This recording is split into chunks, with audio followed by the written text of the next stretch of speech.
All right, good morning, committee. We'll go ahead and get started as we had a carryover from yesterday, so we need to try to get caught up as much as we possibly can. First item on the agenda today, are there any bill introductions this morning? All right, seeing none, we'll go ahead and we're going to have a hearing on House Bill 2007. Obviously, this is what we've been referencing to when we've been doing the budget report outs, and this is making and concerning supplemental appropriations fiscal year 2025 and appropriations for fiscal years 2026 and 2027 for various state agencies. And so I will have Dylan Deere, the Assistant Director for Fiscal Affairs for the Kansas Legislative Research Department, give us a briefing on House Bill 2007. Good morning, Mr. Chairman. Thank you very much for that introduction. I won't spend a lot of time doing this because you've been hearing about this bill for the last month already, but you should have two documents in front of you. One is the blue sheet that looks like this. It's roughly 26 pages. And then I also passed out a profile, which most people have already seen. So what the blue sheet does is it lists every adjustment made by the Legislative Budget Committee from the original agency request. So you've been hearing about these, but it puts it all together in one document so you can see all the various adjustments. Policy-wise, there weren't a lot of changes. The things that happened were that all enhancements and supplementals were deleted by LBC. Okay, human services caseloads, okay, and education caseloads were adopted.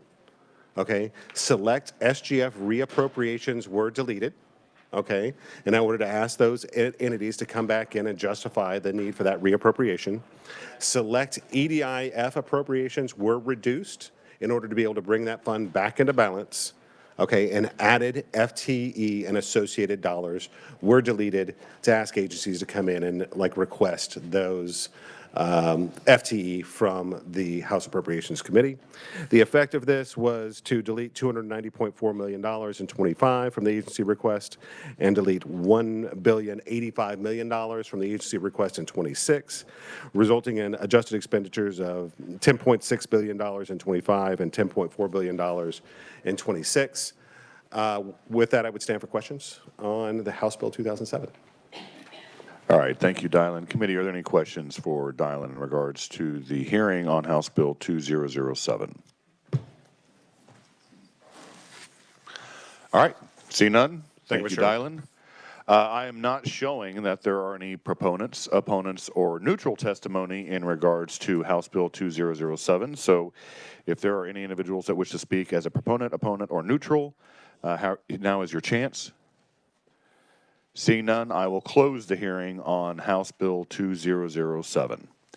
So we'll go ahead and move on to the budgets that we had to pass over yesterday in making an addition to House Bill 2007.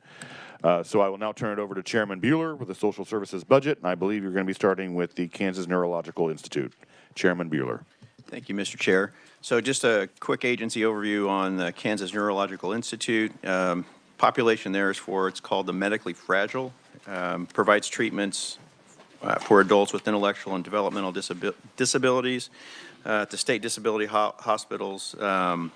It becomes their home. I think at KNI today, there's roughly 117 residents, 88% of whom have severe or profound disabilities, and many have lived there most of their life, in some cases 50 plus years. If you look at the funding, it is a combination, almost 50-50, between state general funds and Title 19 federal funds. There is a small portion of fee funds. So that being the overview, kind of rolling into 2025, the agency has requested $485 million. The LBC recommendation is $464 million. So their revised estimate, the agency's estimate, includes $38.7 million, including $19.1 million in SGF for FY25. It's an increase of about $4.7 million. The increase is primarily due to the agency's request for an additional $1.2 million and 21 FTE positions to employ certified medication aides. And when we had this agency in front of the committee, there is some detail, if needed, that I can provide on what those certified medication aides will do. In any event, the LBC concurred with the agency's revised estimate for FY25. However, there is a deletion of $1.2 million SGF and those 21 FTEs. The House Committee on Social Services budget concurred with the LBC's recommendation for FY25. And with that, Mr. Chair, I stand for questions. All right, thank you, Chairman Bueller. Committee, are there any questions in regards to fiscal year 2025? Seeing none, you may proceed on to fiscal year 2026. Okay, thank you, Mr. Chair. So moving into FY26, it's much the same story. The agency's budget request was that's FTEs, $39.7 million. The LBC's request, or LBC's recommendation is 37.5. The LBC, and again, the increase is due to the agency's request for those 21 FTE positions of certified medication aides, following a survey that was done by KDHE. The LBC concurs with the agency's request for FY26 with the following adjustments. Deletion of the $1.2 million SGF and the 21 positions, and then also an additional deletion of $1 million in SGE for cooks. Then I'll also have the detail on that. The budget committee concurs with the LBC's recommendation for FY26. And with that, I stand for questions. So in K&I's request, specifically in item number 2, that was deleted from the Special Committee on Legislative Budget, they need 21 positions for a cook manager, 1 cook supervisor, and 19 cook seniors? Thank you, Mr. Chair, for the question. That goes back into the meal planning preparation, with some specific needs. That was the level of detail we got with the agency, but it was in part due to the survey that they had, and it was an effort to build up quality life in the nutrition plan. So that was the rationale that we were given. Right. And so I noticed here on the governor's recommendation that she actually did recommend almost $900,000 for that, but your committee had decided not to do that. That is correct, Mr. Chair. Committee, any questions in regards to fiscal year 2026? Representative Helgerson. In all of the hospitals, did you look at any of the areas that could be privatized? Chairman Bueller. Thank you for the question. No, we did not. Do you think it's worthwhile looking at either dietary or cleaning or any of the other areas? Thank you for the question. Off the top of my head, and I hate to wing something like that, it's worth merit. But again, we did not respectfully consider that. Representative Helgerson. I mentioned that because when we had the subcommittee that was discussing the expansion of the mental hospitals in Sedgwick County, that was one of the points that a member of this committee brought up, that it should be reviewed, and I think that's worthwhile. In fact, that other member's putting his hand up. It'd be worthwhile for the subcommittee after we're done to look at those issues and either resolve it one way or the other. Any further questions in regards to fiscal year 2026? Representative Ballard. Thank you, Mr. Chairman. I would also just like to just say, when we asked about these cook FTA positions, part of the problem is that they were doing multiple duties, not just cooks. It was multiple. They could be assisting in different areas. You could have some doing medicine, some doing cooks, some starting the aspirations, all kind of things. And because there was multiple tasks, they needed more people in order to maybe have something more orderly instead of one person doing multiple tasks at the time. And I think that is why the governor did recommend it. We discussed it, we didn't, but there is a need for it because they're doing so many different responsibilities. Thank you. Representative Carpenter. Thank you, Mr. Chair. And kind of piggybacking on what Representative Helgerson said, I think that, and when we talked last week about Larned and all this, I think that everything is on the table when it comes to dealing with these hospitals, everything, and that includes privatization. I advanced privatizing portions of the new South Central mental health facility, which met with some resistance from the governor's office, but I still think that it's a valid concern and a valid thing that we need to run it to ground one way or the other. And so I appreciate Representative Helgerson bringing that up. I've been in discussion with other members on this committee, and I think that it should be on the table to help solve some of the issues that we have with the hospitals. Representative Mosier. Thank you, Mr. Chair.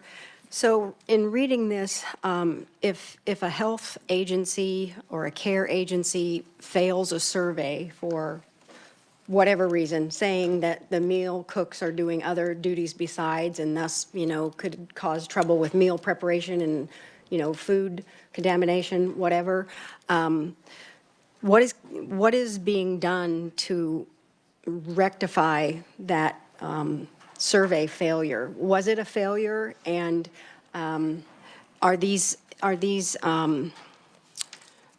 employees needed to fix that situation? Chairman Bueller. Thank you. Thank you for the question. I think they're part of the process. And let me back up a little bit. If you look at the combined request for the certified medication aides and the cooks in total, additional information I just received is that there's 19 living units, and so that's the rationale, one cook per living unit. So that's rationale for the number. If you go back to the governor's logic on the certified medication aid positions, the agency had done some math on the amount of time it takes to dispense medications and then with the populations, and they came up with a number of 20 plus one supervisor. So what the governor's recommended is 7 medication aides. So there's a big difference between 7 and 20. So they were operating with current staff up to this point. To your question, the survey did come up. I honestly don't have precise information on must they respond exactly to all of those deficiencies, but they have a plan, they have operating plans and are operating currently without those staff. So that was part of the reason that the committee adopted our recommendations as we did. Thank you. Thank you, Mr. Chair.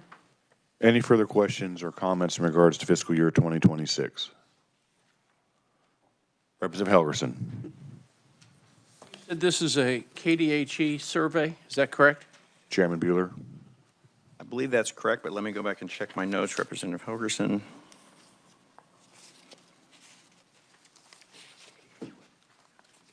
That's correct. It was KDHE. Is that a precursor to a possible federal review and then citing us and then losing federal funds? Chairman Bueller. Need a minute on that one. Thank you for the question. Yeah. I guess my only point is we don't want to get the hospitals in a point where we're going to lose federal funds and then take years in order to get back to that point. Since we're going to look at the big budget in a week, or look at overall, if the subcommittee would check and see whether or not that we're in jeopardy of losing any federal funds so we can deal with it later on. Chairman Bueller. Thanks for the observation. So it's unclear whether it was just a state inspection versus a federal. We can find that. The information I have just said in August of 2023, K&I was cited by surveyors from the Kansas Department of Health and Environment for failing to ensure an appropriately organized staffing and structure that ensures CMAs are properly supervised. So that's the extent of the information I have. We can go back and get greater fidelity on that information, but the point is obviously well taken. Representative Helgerson. I only mentioned that look at it again because, again, we don't want to get into the problem we have in the past, so we can deal with it next week when we look at the overall budget, or whenever it is. I was going to say, we've been there, done that. We've been there, done that. And we don't want to do that again. Any further questions in regards to fiscal year 2026 for K&I? All right, seeing none, Chairman Bueller, I'd entertain a motion. Thank you, Mr. Chair. I move that the Social Committee Social Services budget recommendations for the budget for Kansas Neurological Institute for fiscal years 2025 and 2026 as for 25 and 2026. All right, committee, you've heard the motion, seconded by Representative Ballard. All those in favor of the motion say aye. Opposed? Motion passes. All right, Chairman Bueller, I believe you're moving on to the Office of the Child Advocate. Chairman Bueller. Yep. Thank you, Mr. Chair. So one second here. So the 2024 legislature passed the Child Advocate Act, which established the OCA as an independent state agency. The agency requires the OCA ensure adequate coordination of child welfare services by DCF, KDADS, KDHE, Department of Corrections, et cetera. The OCA is also required to receive and resolve complaints that allege DCF or DCF's contracting agencies by act or omission have provided inadequate protection of care in children. So that's kind of the overview of the agency. So as I look at and move into the budget for FY25, the agency's request was for, and again, this is the essentially the first year of operations. The agency has requested or has $680,930, which is what the LBC and ultimately the House Budget Committee's recommendation was. So the agency is authorized, if you look at the way it's staffed and in operation, is authorized 6 FTEs in FY25. 5 of the positions are filled, including the director and 3 investigators and 1 administrative person. The 6th position is unfilled.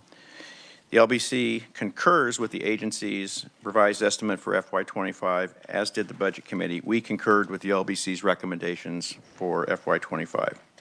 And with that, I stand for questions. Committee, are there any questions in regards to fiscal year 2025? Representative Amix. Thank you, Mr. Chairman. Is that, if I could ask, Chairman, is that a 6th position currently being looked at to be filled? Chairman Bueller. I'll get into the positions, if I may, when I move on into 2026. Thank you, Mr. Chairman. Any further questions? And with that, you may move on to 2026. So in FY26, the agency's request goes up to $750,000, and what that includes $550 in operational expenditures and almost $200,000 to support 2 new case investigative analysis. So back to your question, there were 5. The request is for 2 additional investigators. This would shift the preliminary investigative tasks from the office administrator, who's doing some of that work today, back to the 3 case investigative analysts. So the question is really kind of pushed into 2026. And with that, and what happens is when you look at what the Special Committee on Legislative Budget is recommending, they deleted those 2 positions. In other words, maintain the status quo of 2025 to not hire those 2 case investigative analysts. The Budget Committee concurred with the LBC's recommendation for FY 2026 with the following adjustments. Add $198,000 back for those 2 positions. And with that, I stand for questions. All right. Now, are there any questions for 2026? Seeing none, Chairman Bueller. Okay. Thank you, Mr. Chair. I move the Social Services budget recommendations for fiscal years 2025 and 2026. All right. You've heard the motion, seconded by Representative Ballard. All those in favor of the motion say aye. Opposed? The ayes appear to have it. Ayes do have it. Motion passes. We'll move on to the next budget, and I believe that's the final one that you have, and that's Parsons State Hospital and Training Center. Chairman Bueller. Okay. Thank you, Mr. Chair. So the Parsons State Hospital has been around for almost 120 years, a little over 120 years. The population today at Parsons functions with a profound to borderline range of intellectual abilities. Approximately 90% of the population are dually diagnosed with an accompanying psychiatric impairment. When we went through this, when we spoke with the hospital early in the session, they describe their clients or patients. They tend to be aggressive, those with intellectual or developmental disabilities. Many are aggressive patients with behavioral issues. They talk to us about trauma-informed care and some of the restraint systems, a new restraint system they're using to manage the population at the hospital. And with all of the need and everything, there's still a wait list. If you look at the funding, just as an overview, there's a large percentage of both primarily state but also federal Title 19 funds. So that being the overview, as we look at 2025, the agency is requesting $40.9 million. The The LBC is also concurring with that estimate of $40.984 million. The estimates and revised expenditures total $41 million for FY25, including $24.7 in SGF. It's an increase of $1.7 million above what was approved for 2025. There's rationale for the overall offset and decreases to salaries and wages and expenditures. The big thing is the LBC concurred with the agency's revised estimate with the following adjustment and a deletion of 18 vacant positions for FY25. The House Committee on Social Services budget also concurs with the LBC's recommendation for that. Those vacancies are in the habilitation and treatment programs for the most part. And with that, I stand for questions. Committee, any questions? Seeing none, you may move on to 2026. Much the same story in 2026. The agency, LBC, and House total budget recommendations are all the same at $41.2 million. Some of the same dialogue from 2025 in terms of pay and administration. The big thing is the LBC concurs with the agency's request for FY26 with the following adjustments. It's the deletion of those 18 unfilled positions, and the Budget Committee, the Social Services Budget Committee, also concurs with the LBC's recommendation for FY26. And with that, I stand for questions. Committee, any questions in regards to fiscal year 2026? You're getting off easy. I would entertain a motion. Chairman Bueller. Thank you, Mr. Chair. I move the Social Services Budget Committee recommendations for the Parsons State Hospital budget for fiscal years 2025 and 2026. All right, committee, you've heard the motion, seconded by Representative Ballard. All those in favor of the motion say aye. Aye. Opposed? Motion passes. All right, thank you, Chairman Bueller. Now we'll turn it over to the Transportation and Public Safety Budget Committee. And so I would have Chairman Anderson, and I believe you're starting with the Kansas Department of Corrections. Chairman Anderson.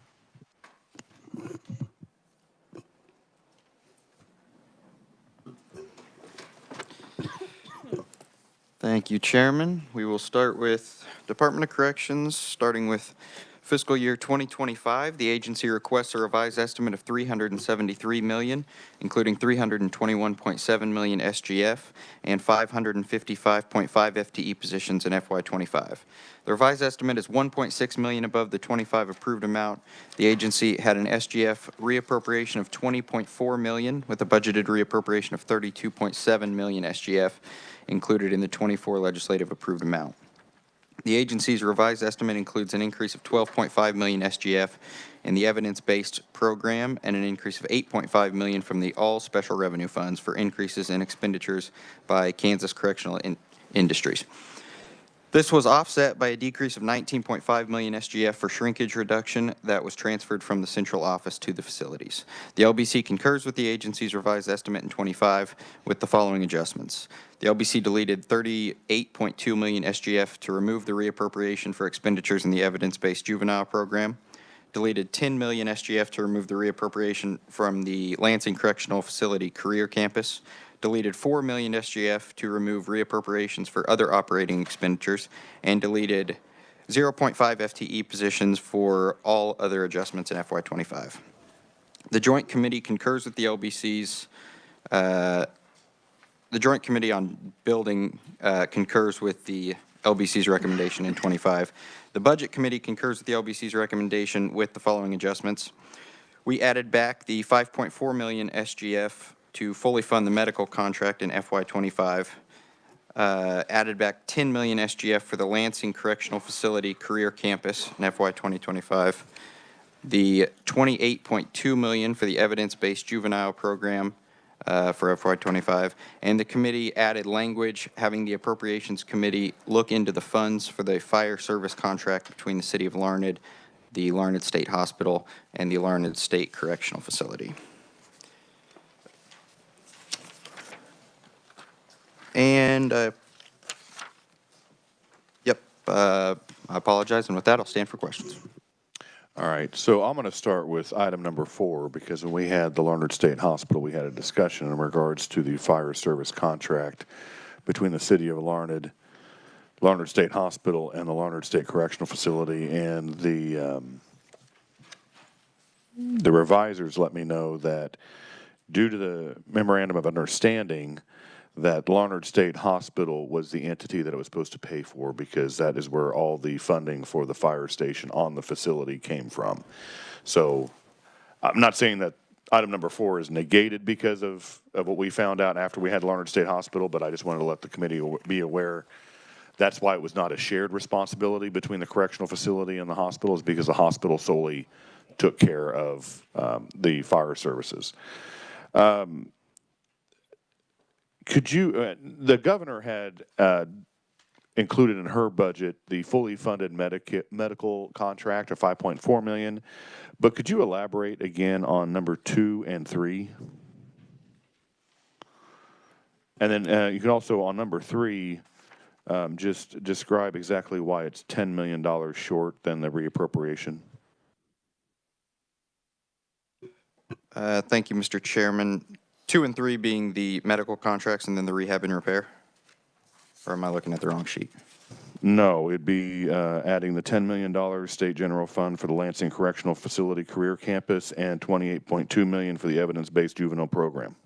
Yes, so thank you, Mr. Chairman. The $10 million for Lansing, the Department of Corrections has already gone out looking for, we're receiving this is a match program with private funds, and if we stop this money now, that would pause or kill the private funds coming in. So our committee decided to move forward with that funding to continue the match process.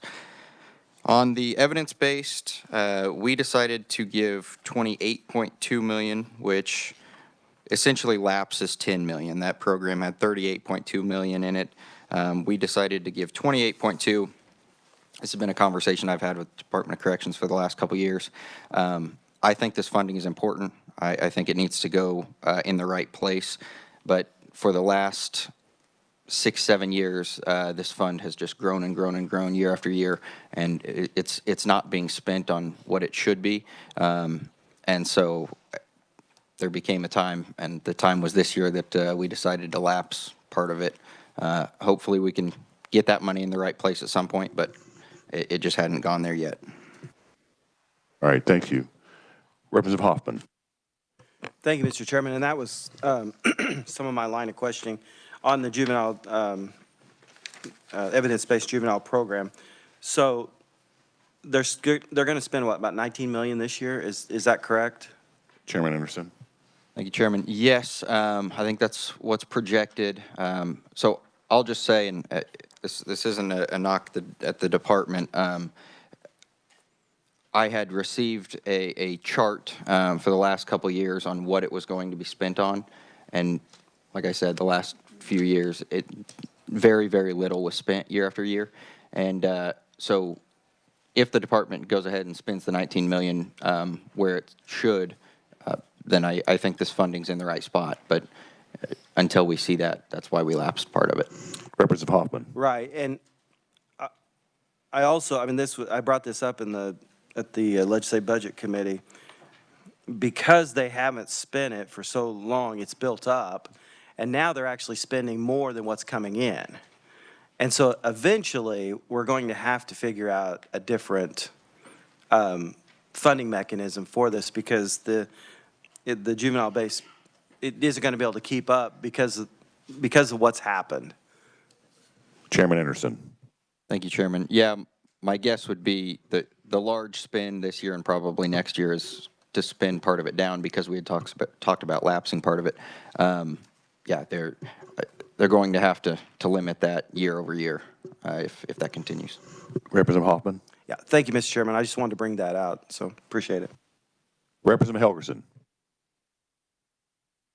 In the discussion between the 38 and 28, I'm getting more confused.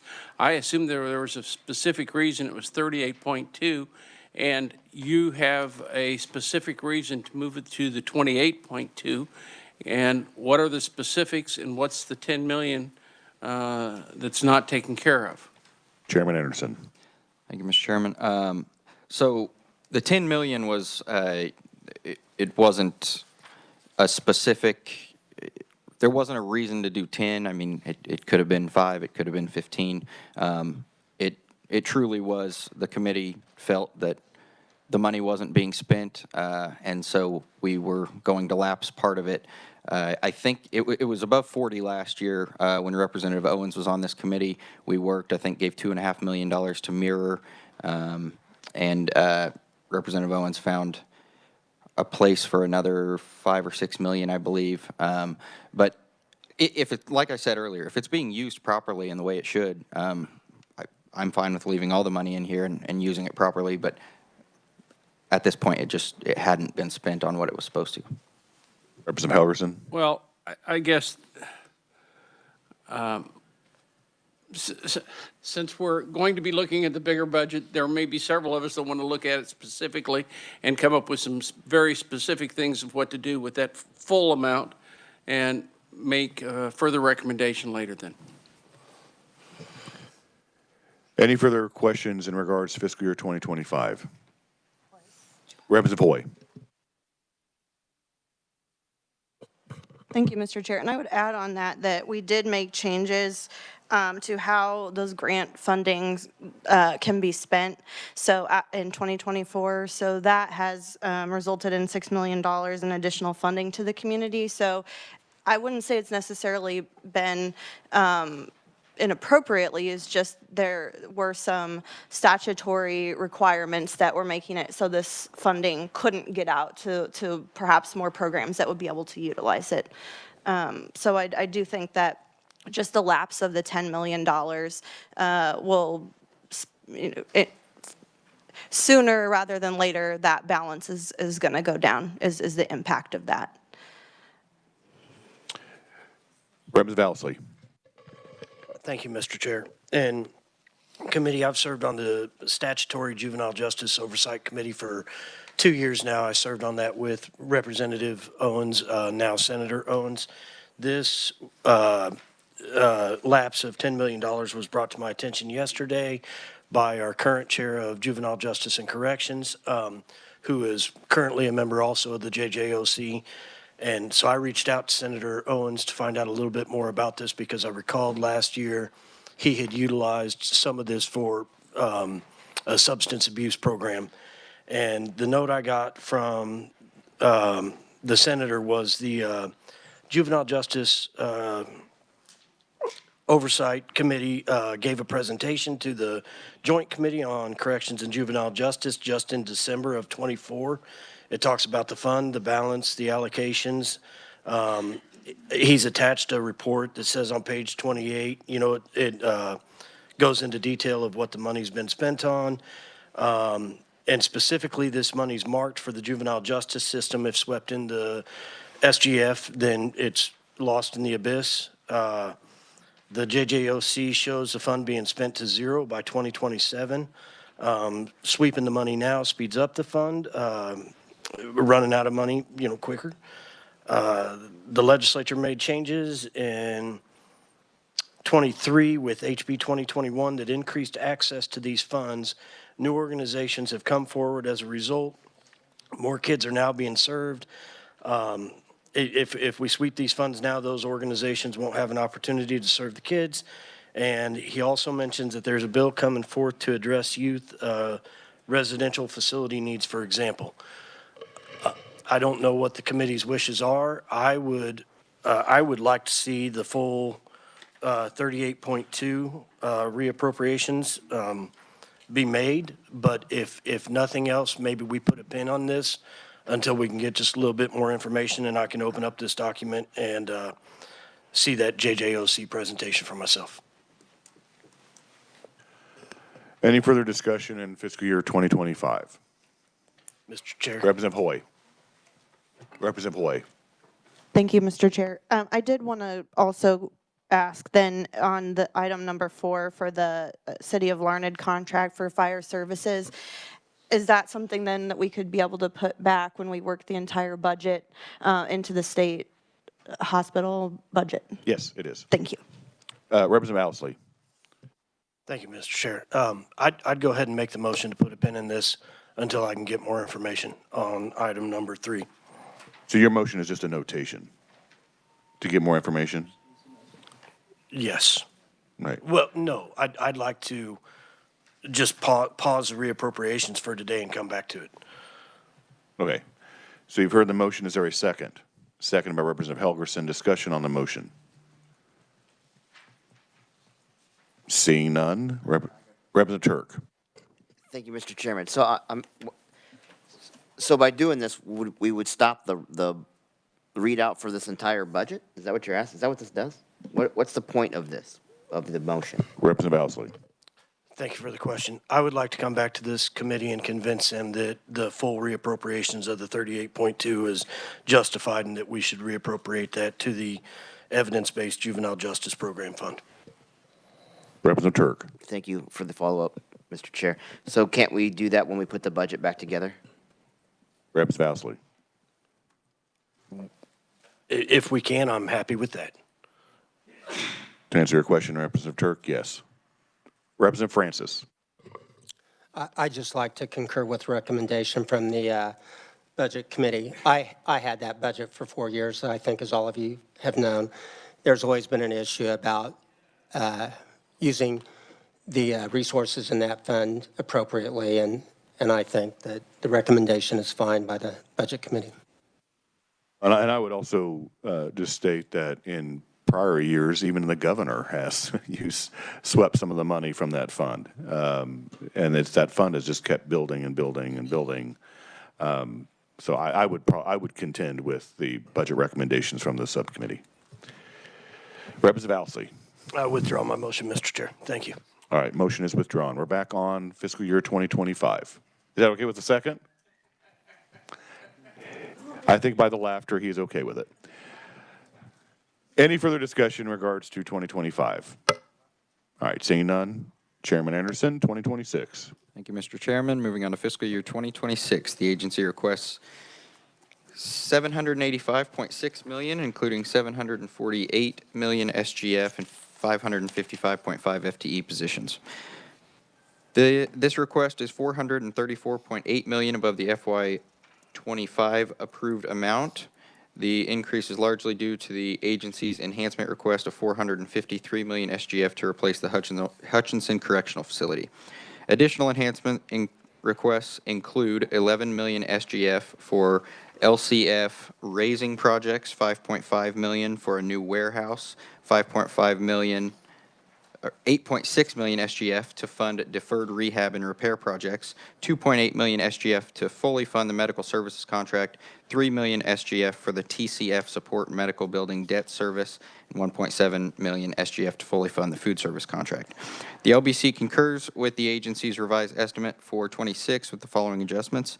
The LBC deleted the $489.8 million to remove all enhancement requests in FY26, deleted the 0.5 FTE positions for 26. The Joint Committee on Building concurred with the LBC's recommendation with the following notation. The committee recommended that the House Committee on Appropriations review the agency's enhancement requests for 26. The Budget Committee concurred with the LBC's recommendations for 26 with the following adjustments. We added back $1.7 million SGF to fully fund the food service contract, added $8.3 million SGF to fully fund the medical services contract, added $4 million SGF to fund deferred rehab and repair projects, deleted $100,000 all from special revenue funds to reduce the correctional institutions building fund to available for FY26, and added language to transfer an additional $2 million SGF from the evidence-based juvenile program to the Jobs for America Graduates, JAG-K program, for a total of $5.5 million in 26. The committee recommends the governor's recommendation to add $3 million SGF for TCF support medical debt service to the Department of Admin for 2026. We also added the same language that we did in 25 on the Larned State Hospital and Larned Correctional Facility. Mr. Chairman, I'll stand for questions on 26. All right, thank you, Chairman Anderson. So in regards to fiscal year 2026, it looks like you concurred with the governor's recommendations with the exception of 2. Is that correct? Mr. Chairman, I believe that is accurate, yes. Okay, and then I want to circle back. This last fall, we had a tour, I guess, that was put together to look at facilities throughout the state, and one of those was the Hutchinson Correctional Facility, and we wanted to have a tour of that facility because last year in the budget, the governor had put in the total amount of building a new correctional facility there. I believe it was about $380 million last year. Now it's an increase of almost $60 million due to, I'm assuming, inflationary costs. And I would say touring that facility, yes, there are things that we need to do in regards to that. And I think anybody that toured that facility during that time would probably concur that there is something that needs to be done because actually that it is for the safety of our correctional officers. However, I would say, was there any discussion in your committee as to not building a new correctional facility, but what the cost of upgrades would be in the current facility? I mean, I know it's an aging facility, but if we would make, HVAC changes into the building and upgrade some of the infrastructure there, would it exceed $434 million to do those upgrades?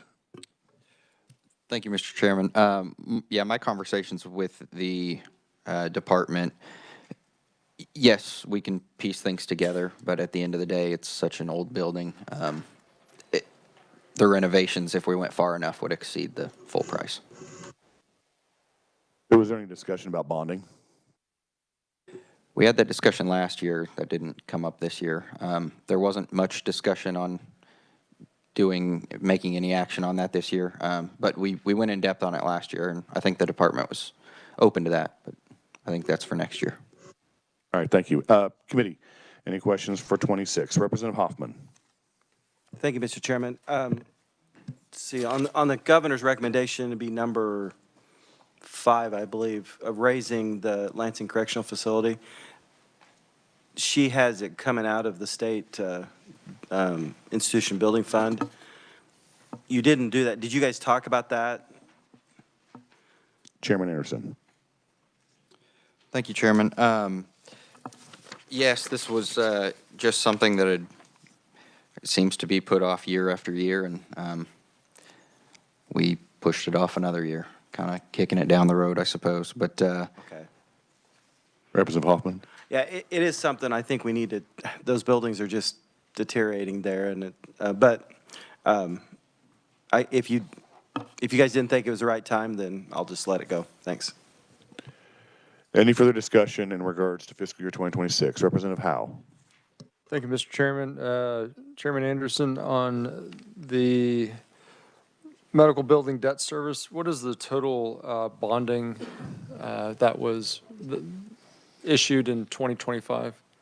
Chairman Anderson.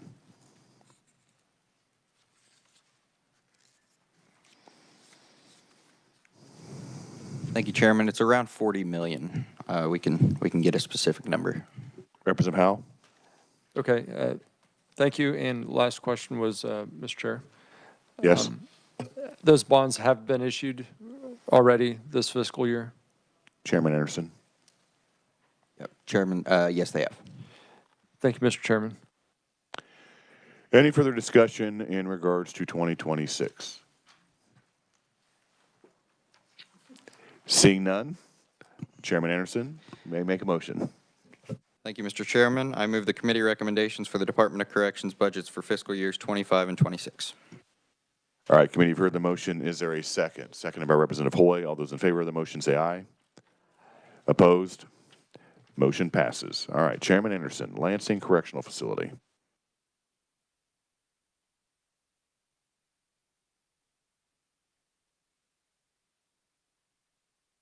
Thank you, Mr. Chairman. Starting with FY 2025, the agency submits a revised estimate of $51.4 million, including $50.7 million SGF and 478 FTE positions. The revised estimate is $5.1 million above the approved amount. The increase is largely due to the transfer of $3 million SGF from the central office to the facility to reduce the shrinkage allocation. The agency also added 2.4 million SGF and 27 FTE positions to reopen the maximum security unit and open the East Campus. These 27 FTE positions were transferred from other facilities, so no FTEs were added. The LBC concurs with the agency's revised estimate for 25.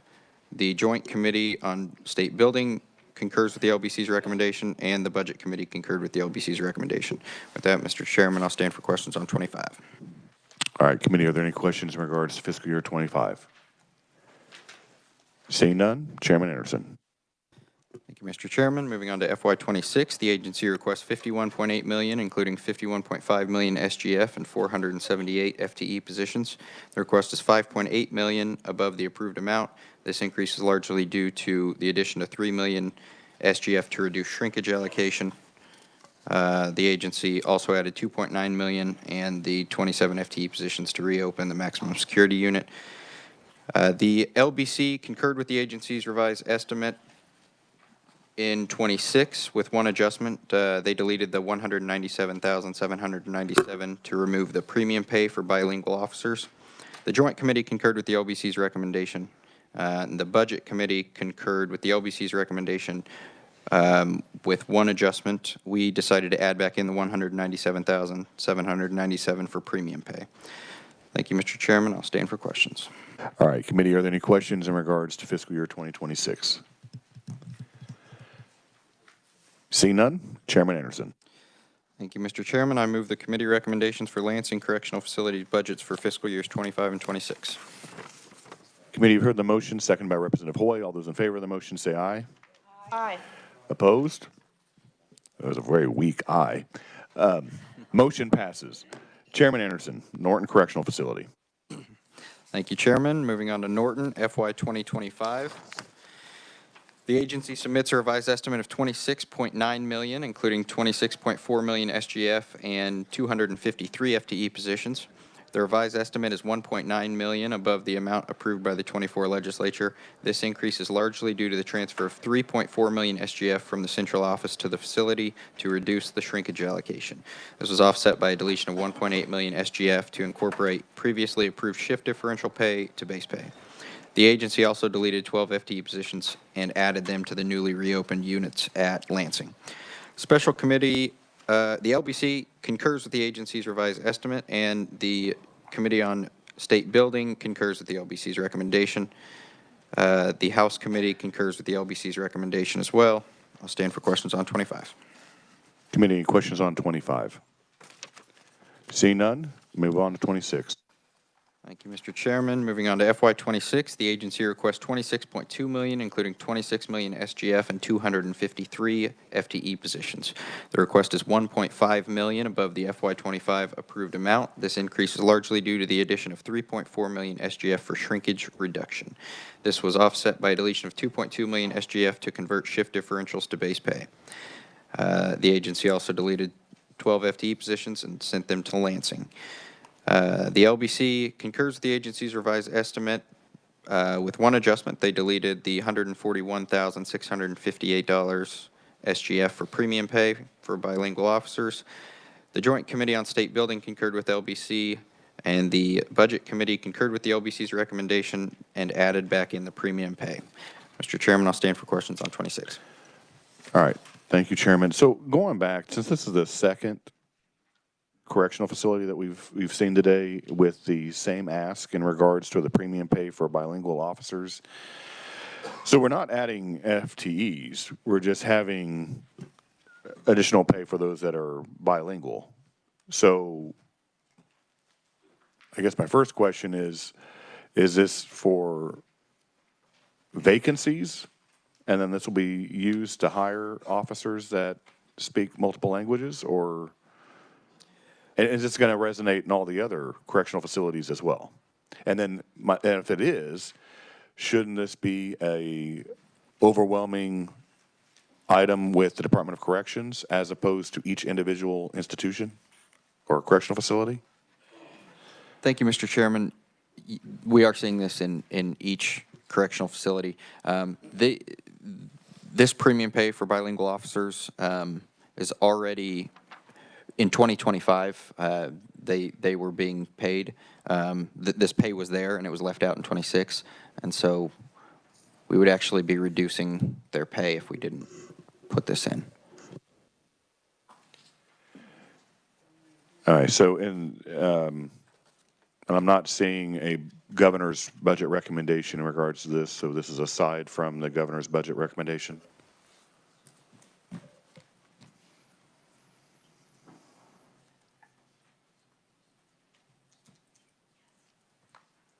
Chairman Anderson. Thank you, Chairman. So this was distributed by KDOC last year, and now it's being sent to each correctional facility individually, so that's why we're seeing it in 2026.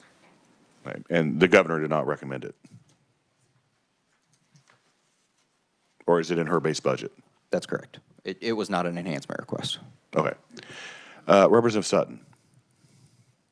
Thank you, Mr. Chair. Maybe you could walk me through, Mr. Chair, maybe you could walk me through how did what would appear to me to be a line item for payroll be in 25, but somehow not appear in 26 and not see a reduction in payroll. I'm not sure how this happens. If you could walk me through that a little bit, that would be fantastic, particularly since it's happened apparently in multiple budgets. Chairman Anderson. Okay, thank you, Chairman. So this is not new funding. It came from the central office at the KDOC, and now it's being shifted to the facility. Representative Sutton. Thank you. So are you saying that Mr. Chair, are you saying that there's a subsequent reduction in Department of Corrections where that line item is now transferred to the individual prisons? Chairman Anderson. I didn't see one. That's why I'm asking. Thank you, Chairman. That would be correct, but the number is about 1.2 million overall. Okay. Representative Sutton. Thank you, Mr. Chair. So I know we've already passed out the Department of Corrections budget. I didn't see a notation regarding a reduction in spending based upon the bilingual funding being transferred to the individual prisons. Chairman Anderson. Thank you, Chairman. So in the KDOC, there were larger transfers being made, so the 1.2 wasn't noted, but it is in there. Representative Sutton. Well, absent any noting of that, am I taking it on faith that it exists? Chairman Anderson. I'm not a faithful person.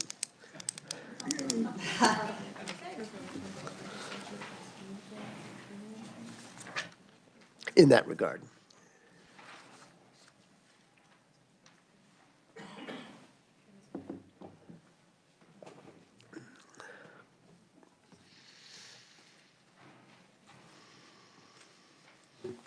Thank you, Chairman. So this was approved by the in 2024. Yeah, I think just the reason we're not seeing it is because of the transfer from the central office, but Representative Sutton, we can get you that a little more in depth. Love to see it.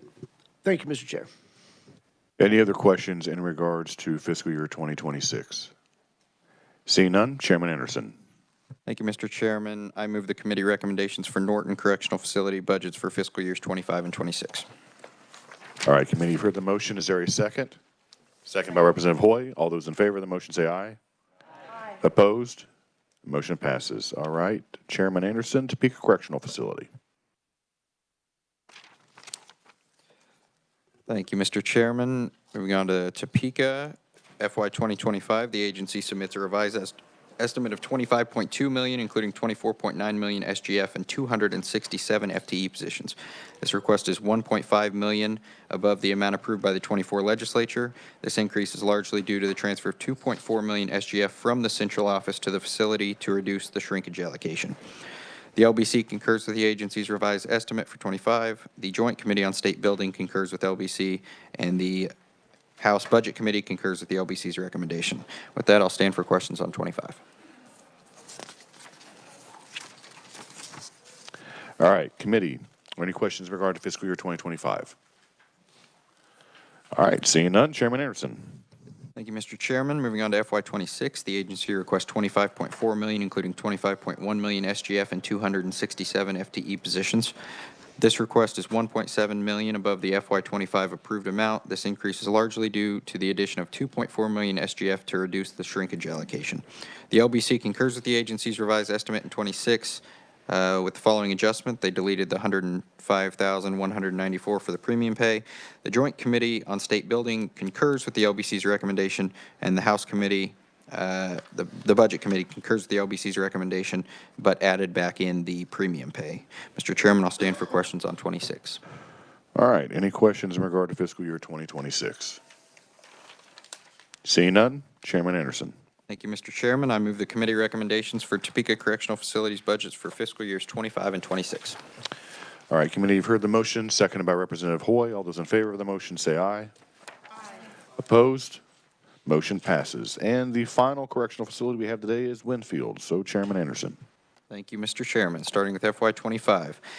The agency submits a revised estimate of $28.1 million, including $27.5 million SGF and 257 FTE positions. The revised estimate is $2.4 million above the approved amount by the 24 legislature.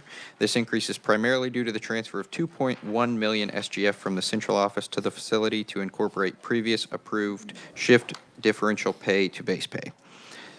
The LBC concurs with the agency's revised estimate in 25. With the following adjustment, they deleted the $83,629 SGF to remove the reappropriation for the agency in 25. The Joint Committee on State Building concurs with the LBC's recommendation, and the Budget Committee concurs with the LBC's recommendation in 25. Mr. Chairman, I'll stand for questions. All right, committee. And I would say in regards to, Representative Ballard found a misspelling on page 2 that research may need to correct. I'm just glad I read it as shift. Yeah, glad you didn't read it verbatim off of the sheet. Any discussion in regards to fiscal year 2025? Seeing none? All right, you may move on to 2026. Thank you, Mr. Chairman. Moving on to FY26. The agency requests $28.2 million, including $27.6 million SGF and 257 FTE positions. The request is $2.6 million above the FY25 approved amount. This increase is primarily due to the addition of $2.3 million SGF to convert shift differential pay to base pay in 26. The LBC concurs with the agency's revised estimate for 26 with one adjustment. They deleted $84,208 for the premium pay. Joint Committee on State Building concurs with LBC, and the House Budget Committee concurs with LBC's recommendation, but added back in the premium pay. With that, Mr. Chairman, I'll stand for questions. All right, committee, are there any questions in regards to fiscal year 2026? All right, seeing none, Chairman Anderson. Thank you, Mr. Chairman. I move the committee recommendations for the Winfield Correctional Facility budgets for fiscal years 25 and 26. All right, committee, you've heard the motion, seconded by Representative Hoy. All those in favor of the motion say aye. Opposed? Motion passes. All right, thank you, Chairman Anderson. We're going to go ahead and move over to Chairperson Mosier from the Agriculture and Natural Resources Budget Committee, and she has the Kansas State Fair. So, Chairperson Mosier. Thank you, Mr. Chair. The Kansas State Fair's mission is to promote and showcase Kansas agriculture, industry, and culture, and to create opportunity for commercial activity, provide an educational and an entertaining experience that is the pride of all Kansans.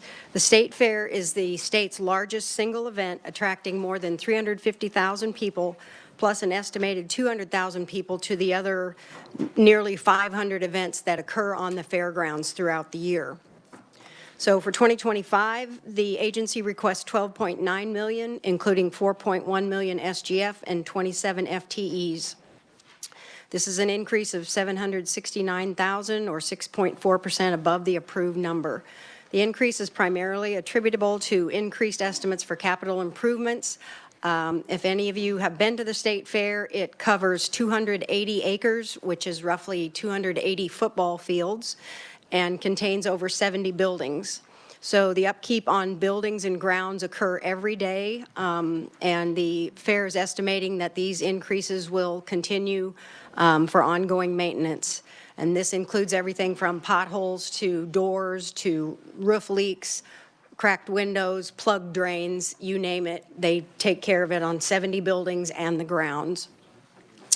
These increases are separate and discrete from other large projects that are going on, including the Bison Arena renovation, state fair facility upgrades like the lights and cameras, those kind of things, and beginning the work on an emergency command center.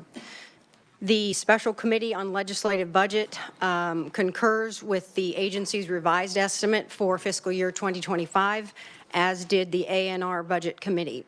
And with that, I'll stand for questions for 2025. All right.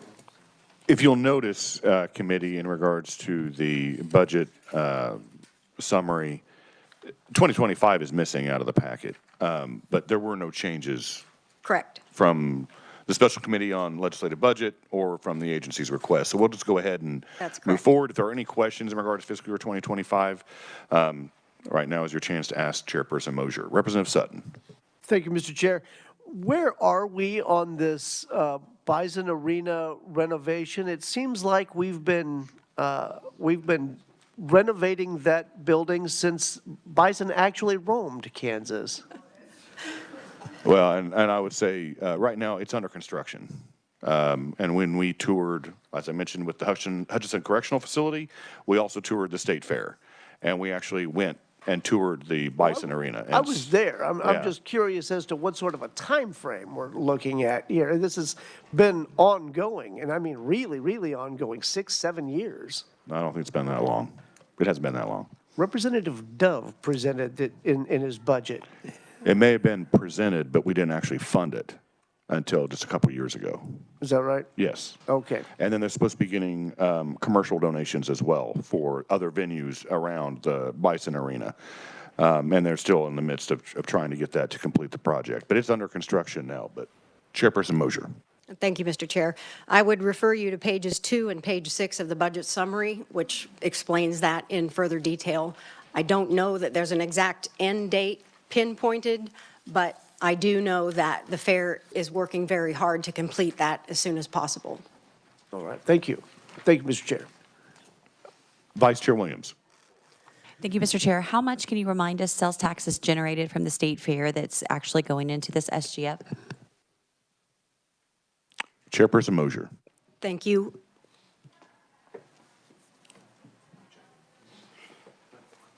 Research is checking on it as we speak. We'll get that information to the committee. Any further questions in regards to 2025? Representative Ballard. I was listening to your introduction. Did you say it's equivalent to 80 football fields? No, 280. 280. If you're not familiar with what an acre is in agriculture, it's roughly the size of a football field. Okay. So if you smack 280 of them together, that's what you get to walk through all the buildings and grounds on the state fair. So, Thank you. and I'm sorry, I forgot what you said. And I believe to answer Representative Sutton's question, if you look back on the agency overview, it says the legislature approved $14.5 million. That was the amount that we appropriated in 2023 for Bison. Or it was a combination of ARPA and other funding under the funding sources that we use for the state fair. Any further questions in regards to 2025? The state. Representative Mosher? Thank you, Mr. Chair. Dylan said the state fair retains their tax money on events that are held at the fairgrounds. We have a dollar amount that's generated? He's still looking. All right. Any further questions in regards to 2025? Seeing none, Chairperson Mosier, 2026. Okay, the agency requests 8.8 million, including 135, that's a typo there, SGF and 27 FTEs.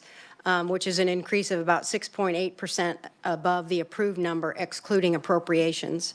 This again is attributable to the ongoing maintenance, rehabilitation and repair, if you would like to call it. The Special Committee on Legislative Budget concurred with the agency's revised estimate. The A&R Budget Committee in the House concurs with the LBC recommendation for 2026 with the following adjustment.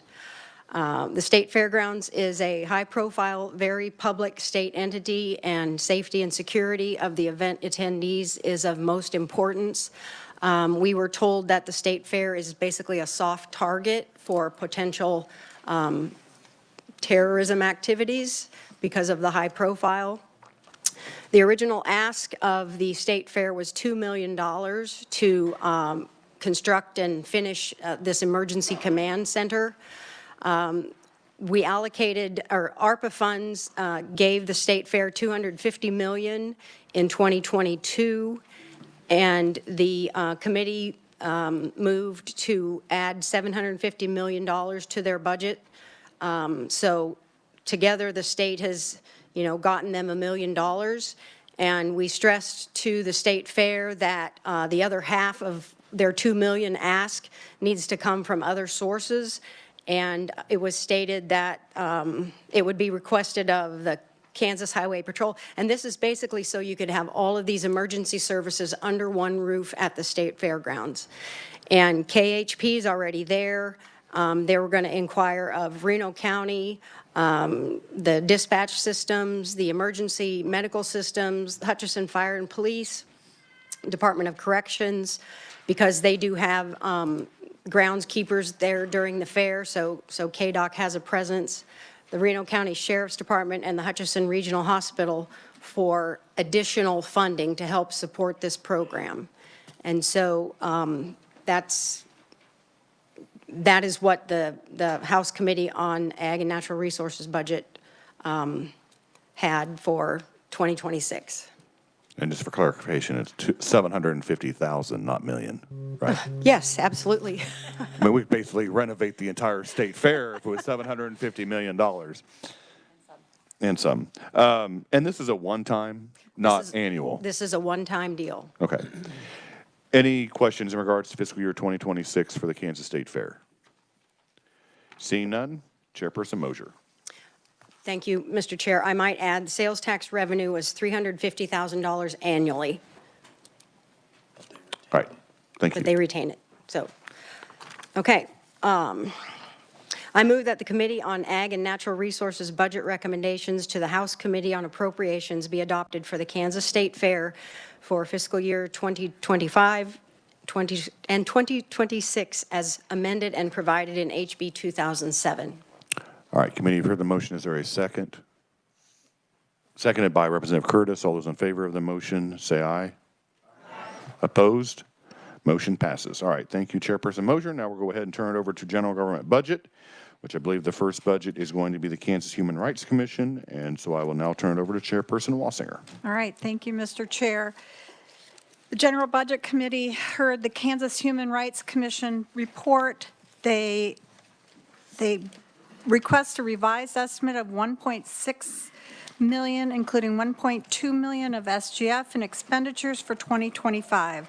The revised estimate is $30,000, 1.8% below the 25 approved amount, and primarily attributable to a decrease in salaries and wages of $48,000, the attorneys and lawyers at $16,000, offset by an increase of staffing and recruiting services of almost $29,000. The agency has not submitted any enhancement requests.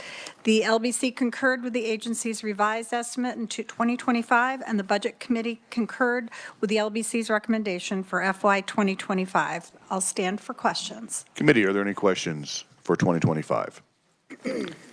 Seeing none, Chairperson Wassinger, 2026. Okay. Kansas Human Rights requested a revised estimate of about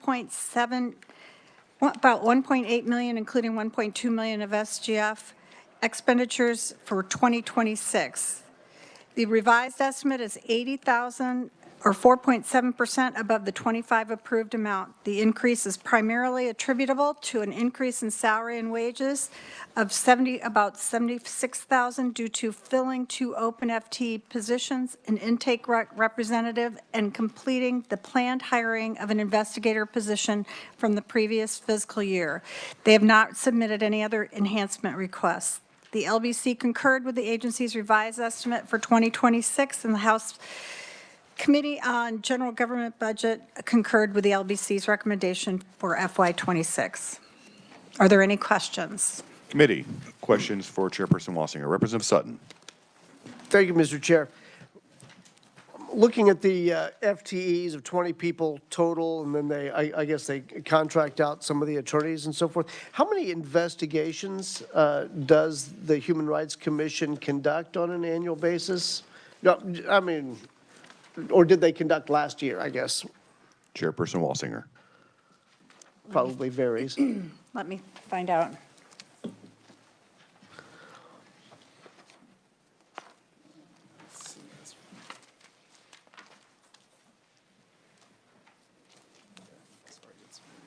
That is really small. What fiscal year is he asking? We have reports from, the most recent is 2023. Case, they do 10? Oh, sorry, so there's complaints. This is really small, sorry. Number of complaints filed in 20 was 911, 951 in 2021, 799 in 2022, and 1,032 in 2023. I don't have the actuals for 24, 20 at all. That's fine. I was just looking for kind of a ballpark there. If I could continue just a little bit. Yes, you may. I'm assuming then that with these investigations, we have some judgments in, some successful judgments, or I would think. Are there cash awards awarded to the commission for that? Is there any funding line from fines or penalties assessed from these investigations? Chairperson Wassinger. We don't have it. I don't have that information, but I can get it to you. I think that would be really interesting, and I'd like to see where that funding goes as a line item. Is that back to the SGF, or is that funding the commission itself, or should it be? I guess is the question.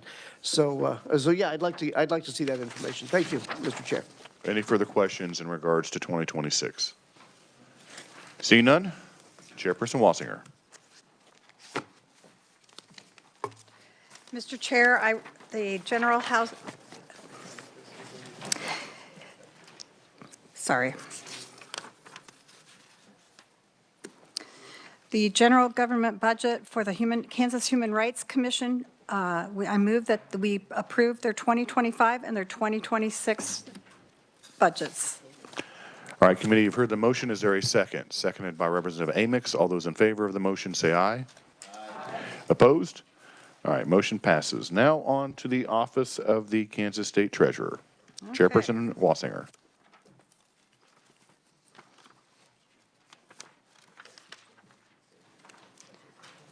All right. The agency thank you, Mr. Chair. The agency requested a revised estimate of $133.3 million, including $2 million of SGF and expenditures and 40 FTE positions in 25. The revised estimate is $47 million, or 54.5% above the amount approved by the 24 legislature. The increase is primarily attributable to appropriating expenditures for the Build Kansas Matching Grant Fund, offset by a reduction of $2.9 million in anticipated unclaimed property claims in 2025. The LBC concurred with the agency's revised estimate in 2025, and the House Budget Committee for General Government concurs with the LBC's recommendation in 2025. I'll stand for questions. Committee, any questions in regards to fiscal year 2025? Representative Williams.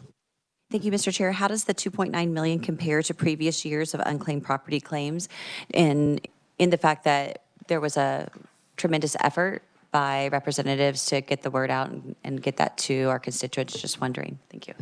Chairperson Wassinger.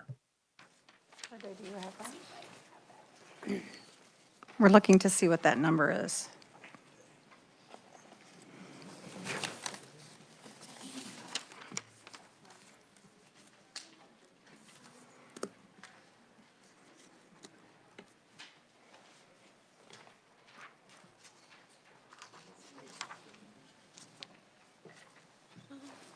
This is, so the amount returned in millions, so 18 million 2021, 26 million fiscal year. Thank you, Mr. Chair. The 2021, they returned 18 million, 22, 26 million, 23, 21.3 million, 24, 23.6 million.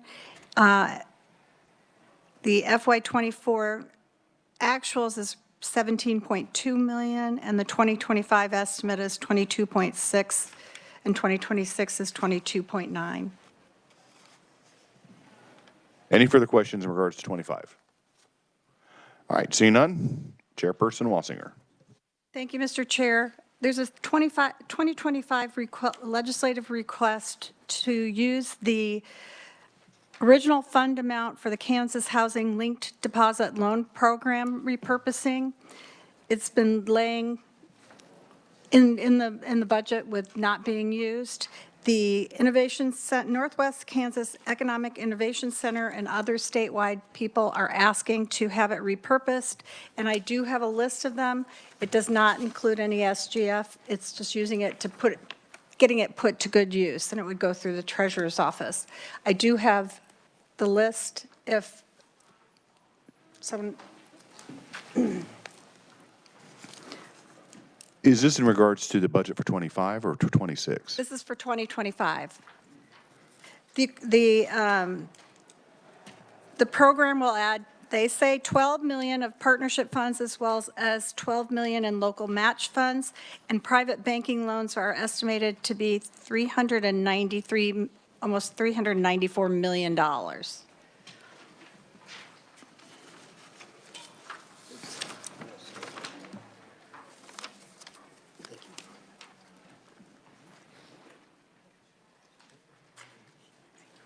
I would contend that this is more relevant in 26, starting July 1.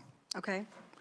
And the reason why I say that is because when this budget is finally approved and signed by the governor, this is going to be a reappropriation that we're going to have to deal with from 25 to 26. Okay. So we might as well just include it in 26 as opposed to doing it in the remaining 2 months left in 25. Right. And the program can start in 26. Okay. So let's hold off on this until we actually discuss the budget in 2026. Anything else in regards to 2025? All right, now we'll move into the budget for 2026 for the state treasurer. All right, thank you, Mr. Chair. Would you like me to start with this request since I've already given it or not? Go through the budget summary first, and then we'll have discussion in regards to this request. All right. The agency requests $81.4 million, all from special revenue funds and expenditures, and 40 FTE positions for 2026. This is a decrease of $4.8 million, or 5.6%, below the amount approved by the 24 legislature.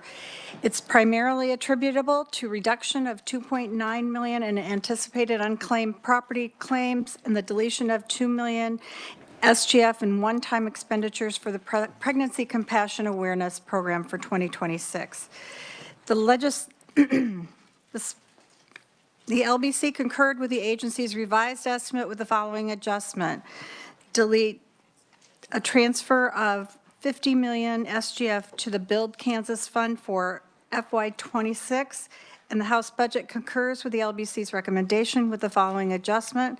Add the $2 million back to continue the Pregnancy Compassion Awareness Program and add language to continue the program requirements for FY26. With that, I'll stand for questions. All right, thank you, Chairperson Wassinger, and we'll get into this request that you had submitted. I wanted to kind of explain the deletion of the $50 million SGF to the Build Kansas Fund. As you recall, a few years ago, we set up that fund to have a $50 million transfer for 4 years. Being chair of that particular committee this year, we have, and I think Charday can correct me if I'm wrong, but we have approximately $67 million sitting in there. There's no need to transfer the $50 million in fiscal year 2026 with the amount remaining and sitting in that fund. That $50 million, if it was transferred, would just sit there. Even if the federal government would approve all the applications that we have submitted to them, which, I mean, our approval is lower than 50% from the federal government, they would not exhaust the $67 million that's sitting there. So that's why we halted the transfer of the $50 million, because basically there's no need for that money to just be sitting there and doing nothing. So we'll review that in 27 to see if we need to have the transfer reactivated for $50 million. But I just kind of want to explain the rationale behind that. Now let's go into the request. Yes. Chairperson Wassinger. Thank you, Mr. Chair. The Northwest Kansas Economic Innovation Center has requested that we use some funds that have been left in the government budget and reappropriate the money to a Kansas Housing Link Deposit list here on the page. It includes 3 statewide programs. It includes specific programs for Sabetha, Chanute, Habitat for Humanity, Oakley Duplexes, Logan Housing, and Hill City Housing Infrastructure. And there is $2.7 million that still remains uncommitted. The acquisition and rehabilitation program will add $12 million of partnership funds, as well as $12 million local match. And private banking loans are estimated to be $394 million. With that, I'll stand for questions. I believe that Representative Helgerson had a question. Representative Helgerson. Could you refresh my memory? I don't remember where the original funds came from. Was it a statute? Was it an account? Chairperson Wassinger. I think he told me, and I don't remember, but it was laying in the government budget, not being used for any kind of housing initiatives. But what had established the amount? Chairperson Wassinger. Housing Department. Yes? It was, oh. No communication with I'm sorry. The gallery. That's my fault. That's my fault. I was looking at it. I apologize. I think it started with the tornado in Greensburg for housing, and then it was just laying there in the government budget. And we have many places that we think we could put it to good use. Representative Helgerson. Okay.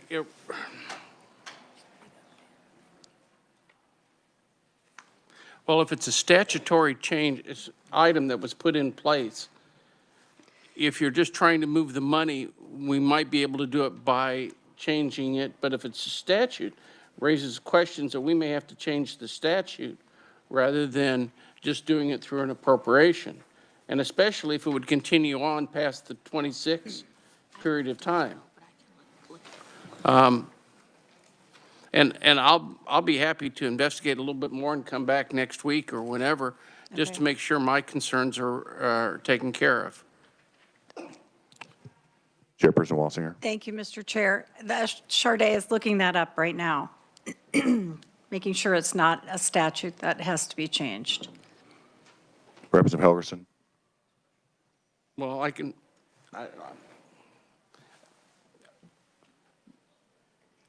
in the bills that have been passed through the tax, my concern is that we specifically stated that the funds were available for certain purposes.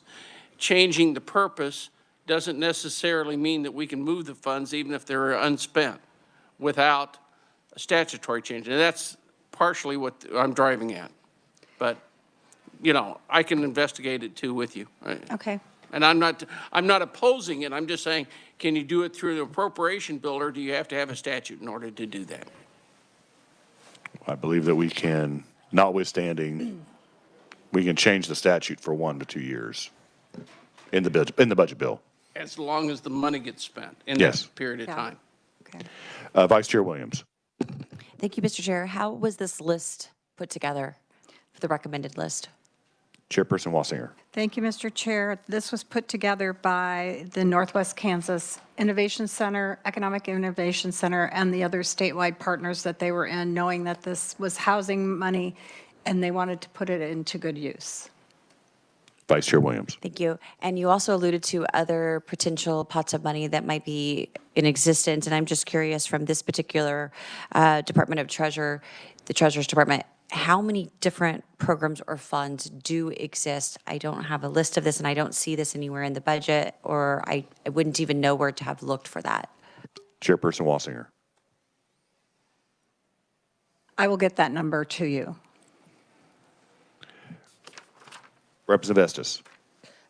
Thank you, Mr. Chairman. Chair Wassinger, I just want to make sure I understand you correctly. This is a proposal, and this is not what's been spent. Chairperson Wassinger. Yes, it's a proposal to use these, repurpose these funds. Excuse me. So it has not been spent. Representative Estes. Thank you. All right, so the state would be putting in over 59 million, and we would be generating 1,751 units for people to live in. So we're contributing basically almost 34,000 per each one of those. Is that how I interpret the chart? If you divide the 59,000 by the 1,700. Chairperson Wassinger. Well, I'm going to trust your math. Otherwise, I'll start bringing it up on my calculator. Which is what I did. Okay. Representative Estes. The assists created, or I'm sorry, matching funds, when you say they're partnership funds and local match, I'm trying to understand how much of that is some kind of tax money. Are the partnership funds from private individuals and organizations? And are the local match funds money from counties and cities? Chairperson Wassinger. I'm going to assume that the local match actually is from local communities trying to make sure that they get some more housing. I'm not sure about the 12 million of partnership funds.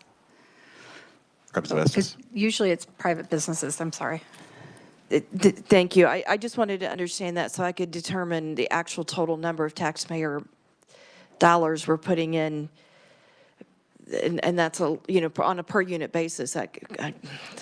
It bothers me a little bit. Representative Helgerson. I was going to go to a different topic. Is that all right, or do you want me to? Well, let's stay on this topic. And actually, since this is a change to the 2026 budget that you're proposing, we do need a formal motion. I should have asked that before we started having discussion. I apologize. Mr. Chair, I move that we approve the repurposed categories for the Kansas Housing Linked Deposit Loan Program repurposing for the 2026 budget for the state of Kansas in the amount of $62 million. All right, seconded by Representative Williams. Now, further discussion on this particular item. I think we have exhausted everything. Representative Rogers. Thank you, Mr. Chair. The way I understand this is the first two, the SHIP program, the RHID, those are revolving loans, so that's why there's no matching funds. Part of this is I know we've talked an awful lot about housing over the last several years, and as you look with these projects, and I think they were in exhaustive discussions to come up with these, and they're in different parts of the state, so it's kind of the Innovation Center is going beyond their original breadth of Northwest Kansas to bring others together, and so kind of being a leader as they've tried to work on housing in Northwest Kansas, and so saying, okay, trying to find revenue without additional FGF money that's there. This was in a fund that was created years ago. It's just been kind of sitting there, kind of waiting for a program or something to use. And so this is a way, and then these matching funds come from if a community wants to be involved, if it's for economic development, if it's a local investor, if it's a foundation, whatever, to help keep the costs down, to put people into new built homes, townhomes, or whatever. So, I mean, the bottom line is, with banks loaning, I mean, we're looking at roughly, I mean, you can look at it however you want to. $59 million of leveraging, in a sense, state money. And of that, 40 million is revolving loan that will go through, could see, roughly, $525 million of investment.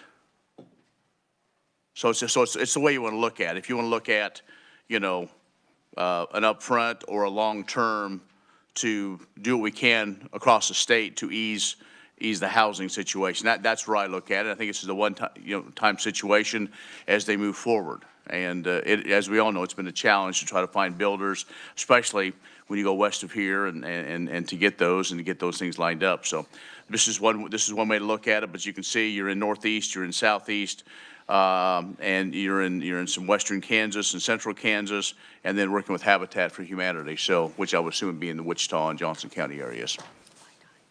Wyandotte as well. Thank you. Representative Ballard. Thank you. I just want to do that further. In terms of the private banking loans, how will banks be chosen to become partners in this? It indicates here 393,000. So I'm just trying to think, how do they get it? Chairperson Wassinger. Thank you. I am not sure, but I think particularly for some of these,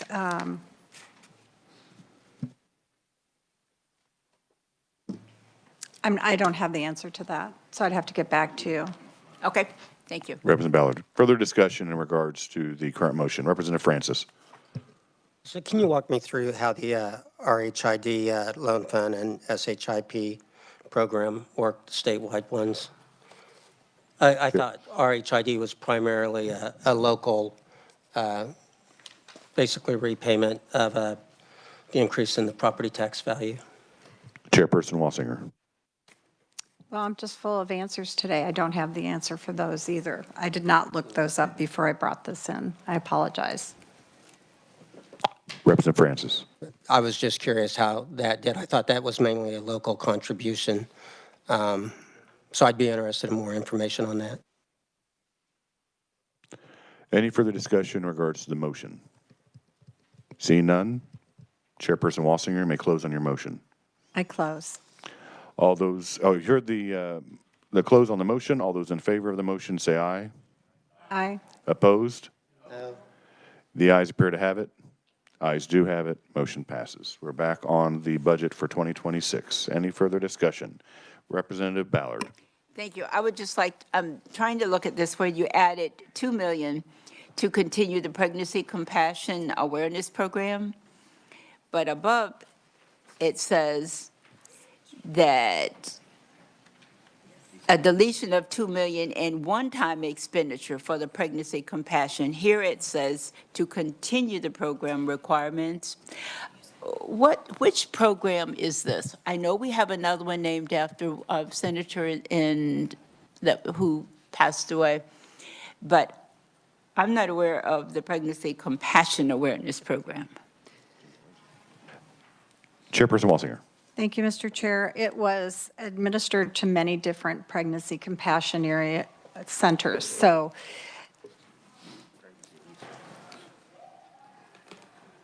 it was a one-time program. They're asking for it to be continued. Is it a one-time, but then Representative Ballard. it says one time up here, but then it says continue. So is it continuing? Yeah, I would assume yes, but Chairperson Wassinger. Yes, if agreed to, we would like to continue it. So that's why it expired. Because it was only a one-time appropriation. And it will be housed in the treasurer's office? That's what it was in the previous year, and it was distributed through the state treasurer. But Chairperson Wassinger. Yes, that's true. Right. Okay, fine. Any further discussion in regards to fiscal year 2026? Representative Helgerson. Can you explain more what the benefit has been for this one-time project? I'm sorry. Chairperson Wassinger. Can you explain what the benefit has been in the last, has it been 1 year that it's been fully implemented for this one-time project? Chairperson Wassinger. It has helped with all these pregnancy compassion centers that are short on funds, and it's really improved their abilities to provide services. Okay, what kind of services? Chairperson Wassinger. They help counsel women who are deciding to have babies, are wanting to have babies adopted. They help them with,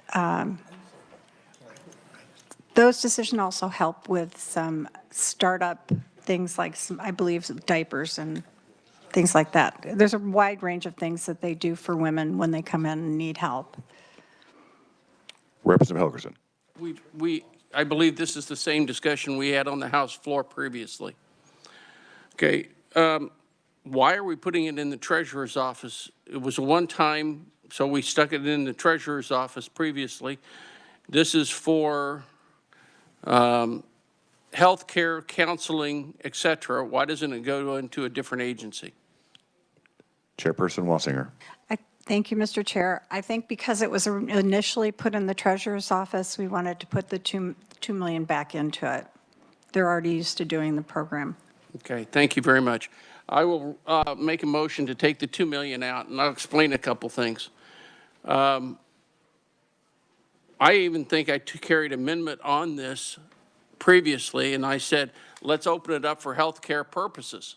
If we're going to give $2 million out for pregnant women for counseling, and I didn't make a motion for counseling to take it out, I just said, let's open it up so women have an opportunity to make some decisions and get some services, whatever their decision is. And that was roundly defeated by the body.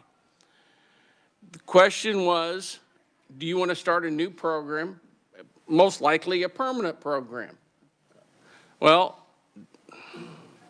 as the speaker told me earlier in the session, and I've repeated it a few times, a conservative is a conservative when it comes to making the cuts even in the programs they believe in.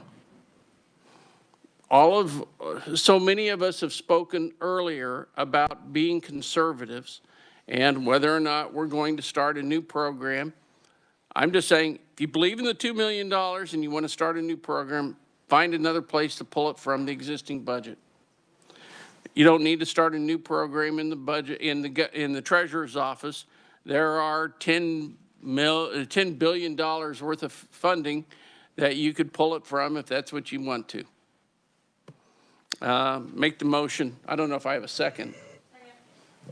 All right, seconded by Representative Hoy. Discussion on the motion. Representative Turk, then Vice Chair Williams. Thank you, Mr. Chairman. Let me remind you, the reason that we put it into the treasurer's office is because it's a grant disseminated to multiple agencies, and the treasurer serves as the middle ground to make sure the funds go where they're saying they're going and they're spent the way they say they're spending it. It's not, I wouldn't call it a program. It's just a grant. Like there are thousands of grants all over this budget. So we're getting told we're conservative this, conservative that. It's just a grant program. If you want to make any good motions, if you don't want to spend the $2 million, take it from college. Take it from any other place, anywhere in the budget, if you're going to barter over this $2 million. I'm against this motion. Just leave it be. Vice Chair Williams. Yeah, thank you, Mr. Chair, and I would second the comments. It's not a program. There are crisis centers or compassion centers all across the state of Kansas. They are funded with private dollars for the most part, and therefore, whenever we can assist to help them do the work that costs taxpayers nothing. This is a very small amount. And also in terms of each of us making determinations on spending, it's up to us to make those good judgments. We might choose to have an enhancement in one area like you did yesterday versus having some, reciprocal cuts in other areas. And I don't think that there's any, reason to argue that one's conservative or one's more conservative or less conservative just because one wants an enhancement but wants a cut in another area. Thank you. Any further discussion on the motion? Seeing none, Representative Helgerson, you may close. There are some differences, let's understand. A grant or a one-time program becomes a permanent program, and that's what this is becoming. And if you remember the remarks I made on the House floor previously, and I'm making now, one of the problems with this is it's not for general health care. It is about the abortion issue and those groups that are counseling against abortion. I'm not speaking to the abortion issue. I'm talking about this is a new grant program that we previously have not funded, and we let the private sector handle it themselves.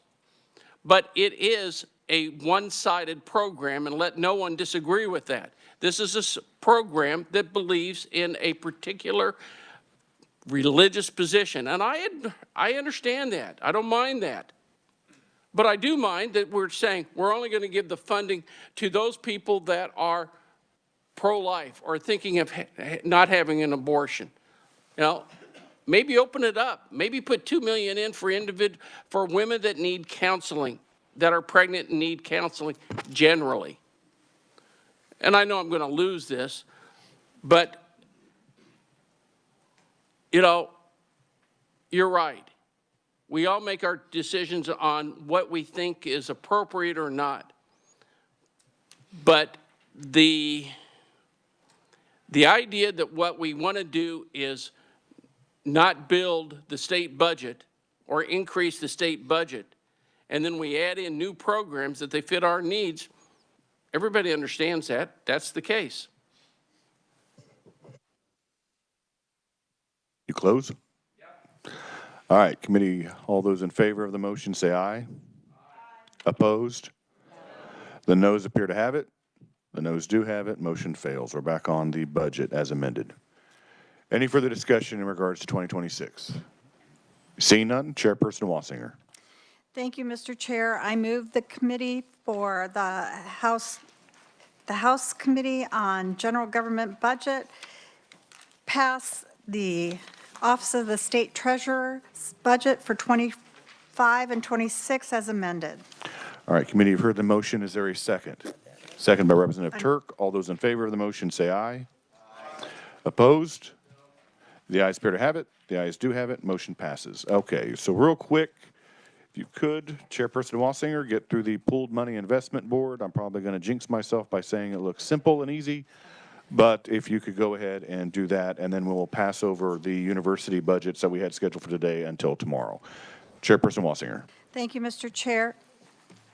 The Pooled Money Investment Board requests a revised estimate of $916,184, all from the Pooled Money Investment Board fee fund and expenditures and 5 FTEs in 2025. There's no change from the 2024 legislature. The LBC concurred with the agency's revised estimate in 25, and the Budget Committee concurred with the LBC's recommendation for 2025. I'll stand for questions. Committee, any questions in regards to 25? Seeing none, we may move on to 26. Thank you, Mr. Chair. The agency requested $910,753, all from Pooled Money Investment Board fee fund and expenditures and 5 FTEs for 2026. This is a decrease of $5,431, or 0.6% below the amount approved by the 24 legislature. The decrease is attributable to deletions for a performance audit of $11,000, which takes place every other year. Printer cartridges, meals and lodging. The decrease is offset by increases for employee contributions to CAPERS and health benefits of $6,400 and increased Bloomberg licensing fees of $4,500. The LBC concurred with the agency's revised estimate for 2026, and the House Committee on General Government Budget concurred with the LBC's recommendation for FY26. I'll stand for questions. All right, committee, are there any questions in regards to fiscal year 2026? Seeing none, Chairperson Wassinger. Thank you, Mr. Chair. I move that the General Budget Committee's recommendations and the LBC's for the Pooled Money Investment Board for fiscal years 25 and 26 be accepted. All right, committee, you've heard the motion. Is there a second? Second by Representative Turk. All those in favor of the motion say aye. Opposed? Motion passes. All right. Thank you, committee. We are on the floor in 5 minutes, so until tomorrow morning at 9 a.m., we are adjourned.